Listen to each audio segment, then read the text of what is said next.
এখন যে জায়গায় আছি এটা আমার সামনে অনেক ভয়াবহ একটা পোক আছে গাইস।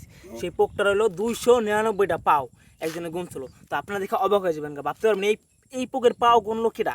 আমার একজন বিজ্ঞানী আছে গাইস, বীর বিশিষ্ট বিজ্ঞানী, সে কিনা বোতলটা গাড়ি আবিষ্কার করে এলায়। তো এই পাউডার গুনছে গাইস। তো আমি আপনাদের সেই পোকটাই দেখাবো এখন। দেখেন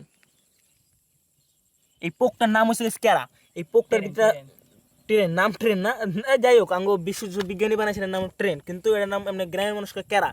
তো এটা যে পাও, এটার সাথে সাথে টাচ করার সাথে সাথে গাইছে এই পোকটা ঘুরে যায়। দেখবেন আপনি টাচ করে দেখে গাইছে, যেমন টাচ করে দেখে না,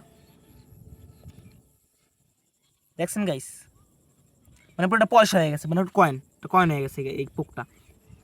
এই পোকের পাও দেখেন গাইস, কতগুলা পাও। এই দেখেন না, ওই যে কয়েন হয়েছে হেন্দা একদম চিপা চিপা এইগুলো যা দেখেন না, সবগুলো হয়েছে পাও। এই সবগুলো হয়েছে গাইস পাও। দেখছেন মানে কি আর কি কি জিনিস, আল্লাহ কি কি জিনিস বানাইছে দেখছেন।